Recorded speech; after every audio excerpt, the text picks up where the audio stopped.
Hello बच्चों, तो चलिए अपना प्रश्न पढ़ते हैं। प्रकाश विद्युत के दो नियम लिखिए। तो इस प्रश्न में अपन को प्रकाश विद्युत प्रभाव के दो नियम लिखने हैं।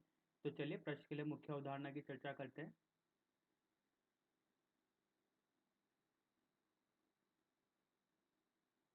मुख्य अवधारणा।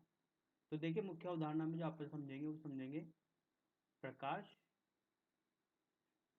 विद्युत प्रभाव क्या होता है।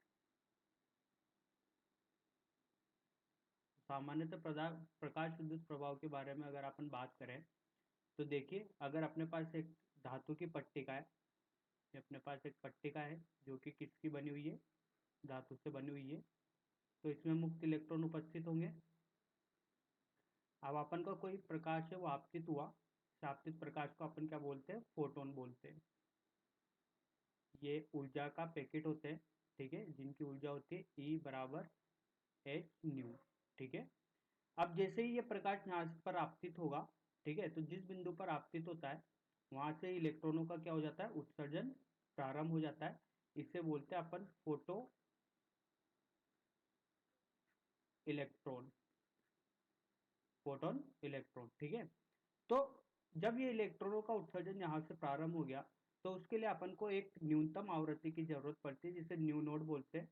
ये होता है अपन का दहली आवृत्ति। इस आवृत्ति की अगर अपन के पास आपतित प्रकाश होगी, जिसकी आवृत्ति दहली आवृत्ति के बराबर होगी, तो ये इलेक्ट्रॉन का उत्सर्जन संभव होगा।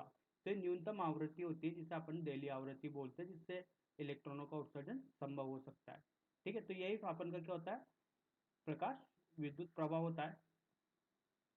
तो चलिए अब अपने प्रश्न के हल के हिसाब से चलते हैं और इसमें बताते हैं कि इसके नियम कौन कौन से हैं। तो देखिए, अगर इसके नियम की बात करें तो इसके दो नियम होते हैं। पहला नियम जो बोलता है वो बोलता है किसी धातु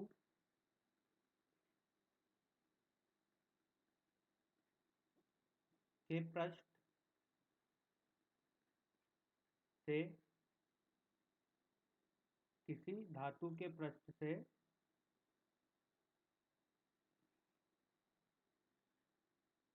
प्रकाश इलेक्ट्रॉन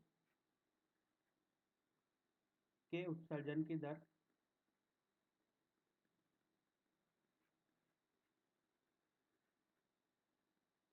प्रकाश इलेक्ट्रॉन के उत्सर्जन की दर धातु के पृष्ठ पर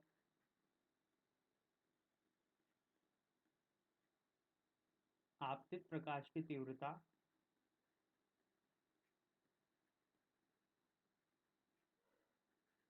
आपतित प्रकाश की तीव्रता के अनुक्रमानुपाती, अनुक्रमानुपाती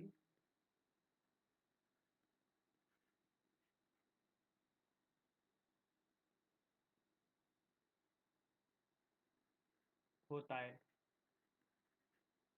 ठीक है। किसके अनुक्रमानुपाती होता है, आपतित प्रकाश की